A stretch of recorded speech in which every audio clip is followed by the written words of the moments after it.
बाप और बेटे और रूह कुदस के नाम में आमीन। हमारे लिए आज की तिलावत रसूलों के अमाल उसके 17वें बाब की 15वीं आयत और फिर 22वीं आयत से लेकर 18वें बाब की पहली आयत तक। और वो जो पौलुस को राह दिखाते थे उसे अतीनी तक ले गए और सिलास और तीमुथियुस के लिए ये हुक्म लेकर रवाना हुए कि जितनी जल्दी हो सके मेरे पास आओ। तब पौलुस ने अरियुस-पागुस के दरमियान खड़े होकर कहा कि ए अतीनी मर्दों, मैं देखता हूँ कि तुम हर बात में नहायत मुतअब्बिद हो, क्योंकि मैंने सैर करते और तुम्हारे माबूदों पर नज़र करते हुए एक कुर्बान गाह पाई जिस पर ये लिखा था कि खुदाए मजहूल के लिए। बस जिसे तुम बगैर मालूम किए पूजते हो, मैं तुम्हें उसी की खबर देता हूँ। जिस खुदा ने दुनिया और सब कुछ जो उसमें है पैदा किया, वो इसलिए कि आसमान और ज़मीन का मालिक है, हाथ के बनाए हुए मंदिरों में नहीं रहता, ना आदमियों के हाथ से खिदमत लेता है, गोया वो किसी चीज़ का मोहताज है, क्योंकि वो तो खुद सबको ज़िंदगी और सांस और सब कुछ बख्शता है।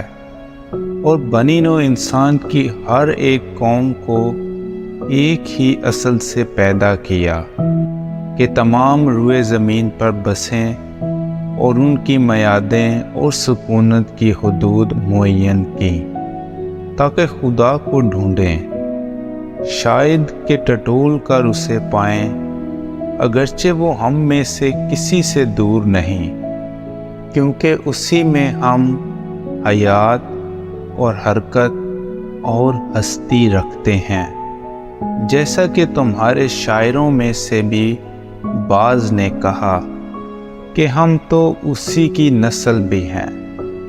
बस जबकि हम खुदा की नस्ल हैं, तो मुनासिब नहीं कि ये ख्याल करें कि खुदा सोने या चांदी या पत्थर की मानिंद है, जो आदमी के हुनर और तदबीर से घड़े जाते हैं। बस खुदा जहालत के औकात से चश्म पोशी करके अब हर जगह के सब आदमियों को खबर देता है कि तौबा करें, क्योंकि उसने एक दिन ठहराया है जिसमें वो रास्ते से दुनिया की अदालत उस आदमी की मार्फत करेगा जिसे उसने मुकर्रर किया है, और उसे मुर्दों में से जिंदा करके ये बात सब पर साबित करती है।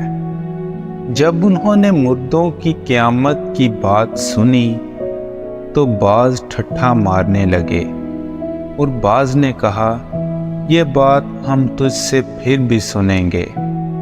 यूं पौलुस उनके दरमियान से चला गया, मगर चंद आदमी उससे मिलकर ईमान ले आए। उनमें दियोनीसियुस, अरियुस-पागुस का एक सलाहकार और दामरीस नामी एक औरत और बाज़ और भी उनके साथ थे। बादअज़ी वो अतीनी से रवाना होकर कुरिन्थुस में आया।